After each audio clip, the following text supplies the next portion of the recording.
사무엘상 우리 마지막 장을 읽게 됩니다. 이 사무엘상 마지막 장은 우리가 오늘 보는 것처럼 이 사울의 죽음으로 이제 끝이 납니다. 사무엘상 시작은 사무엘의 출생으로부터 시작을 했다면 끝은 사울의 멸망으로 끝난다. 이게 굉장히 의미가 있죠. 사울은 자라나서 나라를 세우고 또 나라를 또 사울에게 왕위를 경고히 넘겨준 사람이 되었지만 사울은 그 경고히 선 나라를 사무엘에게 받아서 멸망으로 만들게 하는 장본인이 되었다. 어떻게 사느냐, 무엇을 위해 사느냐, 그리고 무엇을 따라 사느냐가 중요한지를 보는 대목이라고 하겠습니다. 그런데 우리가 오늘 이 사울의 마지막 최후의 장면을 보면 참 사울이 마음에 들지 않은 사람임에도 불구하고 비참하기까지 느껴집니다. 지금 사울은 이 블레셋과의 싸움에서 이미 마음의 두려움이 가득한 채 싸웠기 때문에 진 것을 깨닫고 나아갔습니다. 결국 그 전쟁의 끝은 어떻게 끝났습니까? 패전하게 되고요. 이 3절에 보니까 활 쏘는 자가 활을 날려서 그 활에 맞아서 중상을 입지요. 이렇게 있으면은 곧 이스라엘도 무너지고 이스라엘 군대도 무너지고 자기도 무너질 것을 알았기에 이제 사울은 죽음을 스스로 선택하게 됩니다. 우리 함께 4절의 말씀을 같이 한번 읽어보도록 하겠습니다. 시작. 그가 무기를 든 자에게 이르되 내 칼을 빼어 그것으로 나를 찌르라.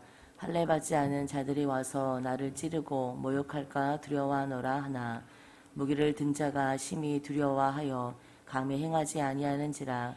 이에 사울이 자기의 칼을 뽑아서 그 위에 엎드러지매 마지막 장면이 참 끔찍하지요. 중상을 입고 피할 수가 없게 된 상황에서 칼을 밑에다 놓고 자기가 그 위에 덮쳐서 자기 칼에 자기가 엎드려서 죽는 이런 상황이었습니다. 그리고 따라서 그와 함께했던 무기를 든 자, 그러니까 부관이죠. 부관도 죽게 되고요. 심지어는 2절에 보니까 사울의 아들인 그 요나단, 이 다윗의 친구인 요나단과 아비나답과 말기수아 그들의 아들조차도 다 이 전장에서 죽음을 면치 못하였다. 이렇게 보게 됩니다. 그런데 이러한 사울의 비참한 최후는 여기서 끝나는 것이 아니죠. 그 이후에 죽음 이후에 이 명예를 더럽혀지고 또 시신을 훼손당하게 되는데요. 우리 함께 9절의 말씀을 같이 한번 읽어보겠습니다. 9절입니다. 시작. 사울의 머리를 베고 그의 갑옷을 벗기고 자기들의 신당과 백성에게 알리기 위하여 그것을 블레셋 사람들의 땅 사방에 보내고 머리를 자르고 옷을 벗기고 또 그렇게 잘라진 목과 또 시신을 거리에 내달아 버립니다. 제가 이 벳산이라는 곳에 가봤는데 여기는 이제 그 당시 굉장히 큰 도시 중에 하나였죠. 여기에 이제 매달아서 일종의 사람들에게 공포 정치, 공포 효과를 낸 거죠. 너희들도 우리 말 안 들으면 이렇게 된다. 이렇게 한 것인데요. 결론적으로 이 사울의 끝이 참 마지막까지도 끔찍하게 끝나는 이 모습 보게 되고 덩달아서 그의 가문까지도 멸문하게 되고 그의 자식도 엉망으로 망가지게 되는 모습을 보게 됩니다. 자, 그렇다면 오늘 이 사울의 마지막 모습을 보면서 우리가 무엇을 생각해야 될까요? 여러 가지 우리의 생각 포인트가 있지만 가장 중요한 게 이게 아니겠습니까? 그는 왜 망했을까? 그는 마지막에까지 왜 이렇게 망할 수밖에 없었을까? 그 결과론적인 얘기지만 사무엘 처음부터 끝까지 계속해서 읽어보면 사울은 망할 짓만 합니다. 망할 짓만 해요. 그 망할 짓을 한 것을 적나라하게 표현하는 것 중에 하나가 무엇입니까? 사울이 무엇을 두려워하느냐가 잘못되었기 때문이에요. 오늘 사울의 모습을 보면 이 싸우기도 전에 이미 자기를 해야 할 블레셋 군대를 두려워함으로 완전히 무너지게 되죠. 그래서 사울의 두려움은 하나님이 아니라 사람이었어요. 사람이 두려웠기 때문에 하나님께 죄를 짓고, 사람이 두려웠기 때문에 하나님께 불순종한 것이 사울의 모습이었습니다.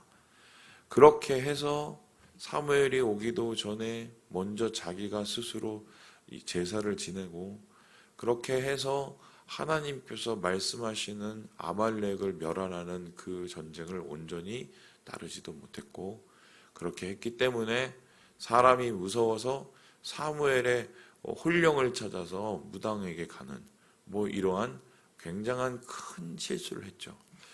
여러분, 두려움과 믿음의 이 관계가 어떻게 되겠습니까? 내가 무엇을 두려워하는가가 곧 내가 무엇을 믿느냐라고 말할 수 있습니다. 그러니까 쉽게 설명을 해드릴게요. 여러분이 지금 생각하는 가장 두려운 그 상황, 여러분이 생각하는 가장 두려운 그것이 바로 여러분이 가장 믿고 있는 것이라고 보면 됩니다. 어떤 분에게는 그것이 돈일 거고요. 어떤 분에게는 그것이 사람일 겁니다. 어떤 분에게는 그것이 명예일 수도 있습니다. 그것을 잃어버리게 되면 내 모든 것을 잃어버리게 되고, 그것을 빼앗기면 내가 살 의미를 잃어버리게 된다면 그것은 내가 가장 두려워하는 것이자 동시에 내가 믿는 것입니다. 다윗의 경우를 한번 생각을 해봅시다. 그가 죽음의 위기 속에서도 살아날 수 있었던 이유가 무엇입니까? 그도 두려워하는 것이 많았습니다. 사울이 두려웠고, 그리고 그의 앞에 있는 이 사자와 맹수가 두려웠던 사람입니다. 그러나 사울처럼 다윗이 그 두려움에 무너지지 않았던 이유가 뭡니까? 사자보다 더 무섭고 맹수보다 더 두려우며 사람보다 더 두려운, 사울보다 훨씬 더 무서운 존재가 누구라는 것을 다윗이 분명히 알고 있었습니다. 그분은 바로 하나님이시죠. 하나님의 손이 우리에게 향할 때 그것은 우리를 향한 큰 축복일 수도 있지만, 때로는 우리를 향한 하나님의 큰 저주와 채찍일 수도 있죠. 그 손에 대한 경외함과 두려움을 가졌기 때문에 다윗이 평생을 하나님 안에서 무너져도 다시 일어설 수 있는 힘을 얻게 된 것입니다. 그래서 우리 역시 한번 고민을 해봐야 돼요. 나는 정말 하나님을 두려워하고 있는가? 하나님을 다시 말해서 믿고 있는가?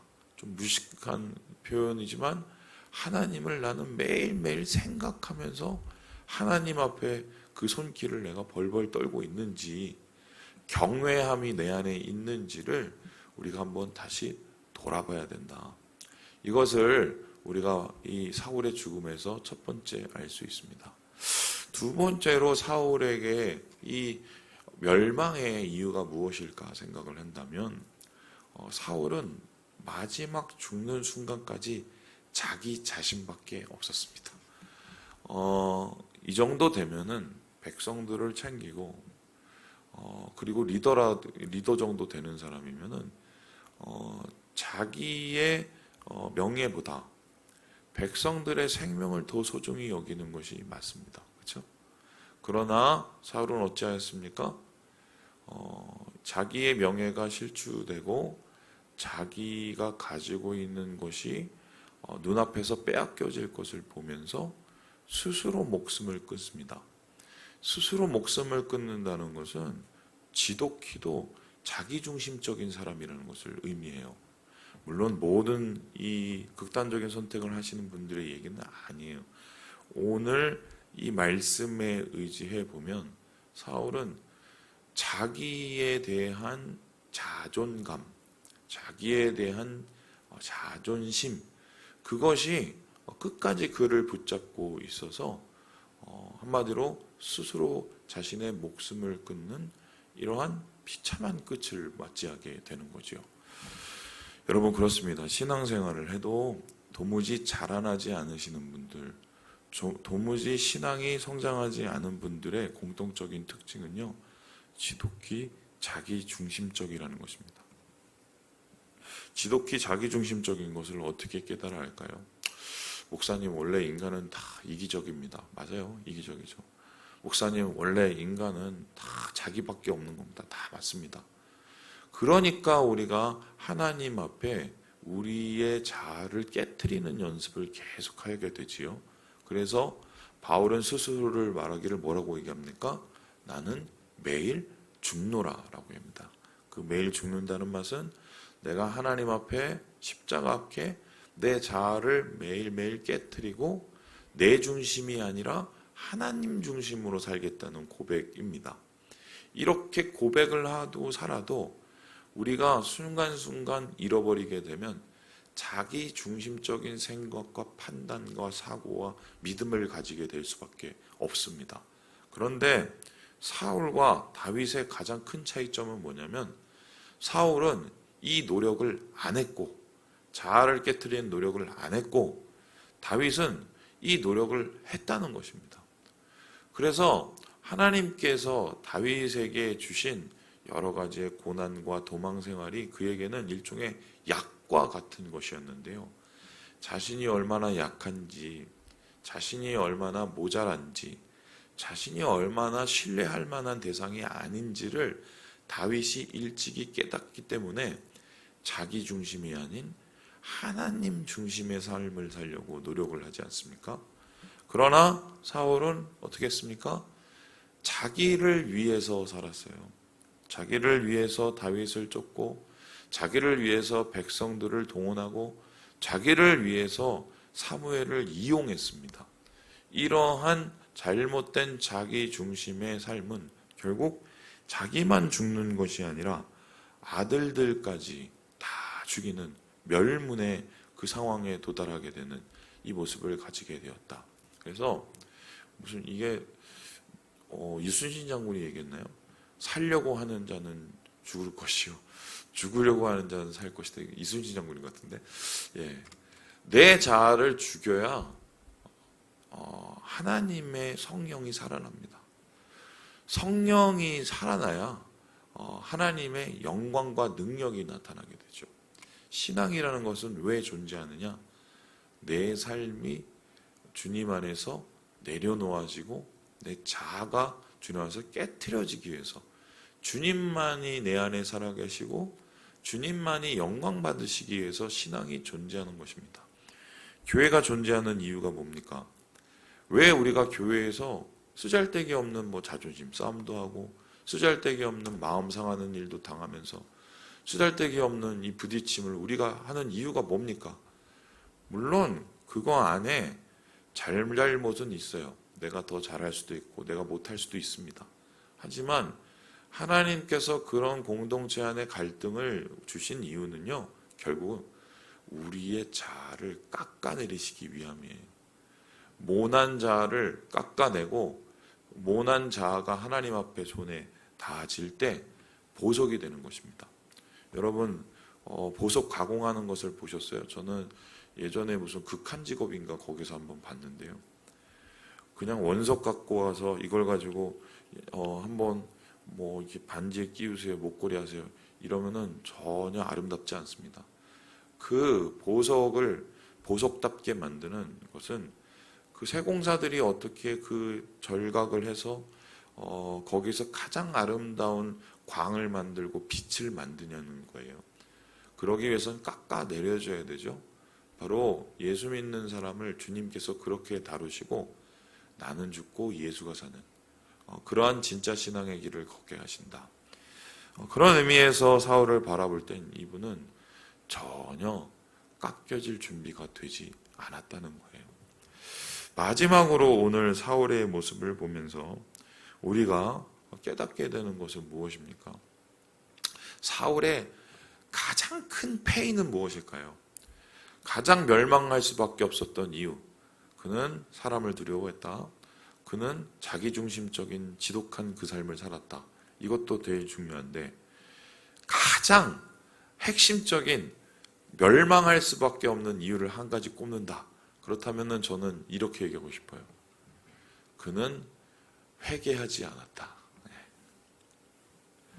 회개 없는 삶이 그의 삶이었기에 도대체 다시 하나님께서 주시는 기회를 붙잡을 수 없었다는 것입니다.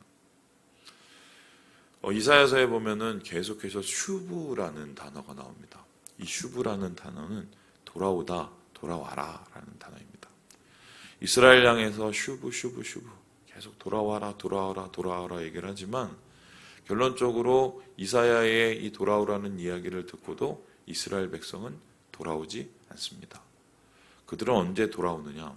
완전히 망가지고 완전히 땅에 떨어져서 자기의 이름조차 잃어버릴 그때에 하나님께서 그를 돌아오게 하시고 그의 백성들을 다시 하나님의 이스라엘의 영광의 자리로 돌이키시죠.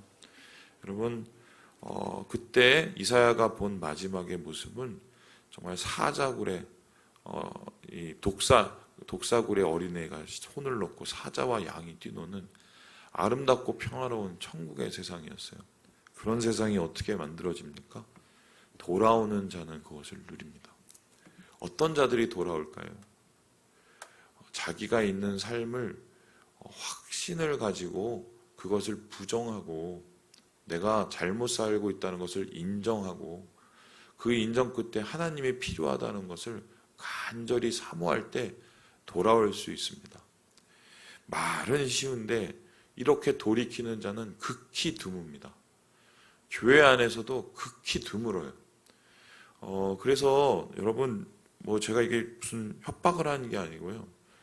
웬간하면은 정말 이게 내 신앙에 가장 큰 문제가 있는 게 아닌 이상은 교회에 머무시는 게 좋아요. 왜냐하면 한번 이 강팍해진 마음을 다시 이렇게 되돌려 잡기가 너무 어렵습니다. 물론 그 강팍해진 마음이 내 잘못 때문이 아닐지라도요. 한번 그렇게 실망하고 강팍한 마음이 한번 생기면요. 쓴뿌리들이 계속해서 자라나요. 제가 예전에 그 신대원 가기 전에 모교회 그 청년부 목사님하고 좀 사이가 되게 안 좋았어요. 그분은 제가 생각할 때는 제가 생각하는 이상적인 목회자는 아니었거든요. 좀 가끔 가다가 막 술수도 부르시고 막 이런 분인데, 야, 내가 이분 밑에서 어떻게 내가 신앙을 배우냐 막 그랬어요. 그리고 그분이 내가 나올 때 막 협박도 하시고 막 그랬거든요.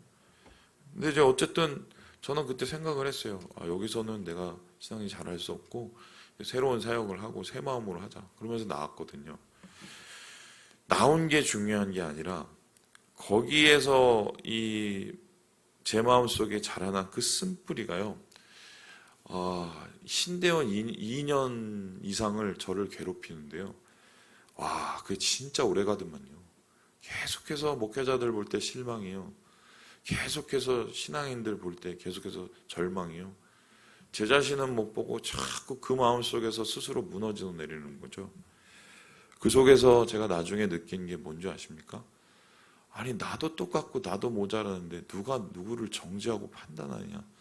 하나님이 제게 나중에 얘기하시면서 제 자존감을 완전히 무너뜨리셨어요. 그때 비로소 은혜를 제가 알게 되었습니다. 여러분, 제가 무슨 말씀 드릴지 아시죠? 회개해야 회복돼요. 제가 자주 말씀드리죠. 회개해야 회복을 합니다. 그런데 사울은 마지막까지도 회개하지 않았어요. 회개하지 않았기 때문에 이 끝이 이렇게 비참하게 끝나고 말았다. 오늘 이제 사무엘상은 여기서 끝납니다. 그리고 이제 사무엘하가 이제 몇 달 뒤에 이어질 텐데, 사무엘하의 이야기들을 여러분 잘 보시면 그건 뭔지 아세요? 다윗이 죄짓고 계속해서 회개하는 과정이에요. 다윗이 죄짓고 회개했더니 하나님이 회복시켰다. 이 얘기가 사무엘하에 계속해서 반복 나옵니다. 우리가 누구의 길을 따라야 될지 하나님께서 물어보시는 거죠. 말씀을 마칩니다. 주님 안에서 이 사울의 멸문의 지화를 우리가 바라보면서 반면교사로 삼으시고 돌아오시고 주님을 두려워하시고 또 주님을 향한 마음을 잃지 않으시는 오늘 하루 되시길 주님의 이름으로 축원합니다.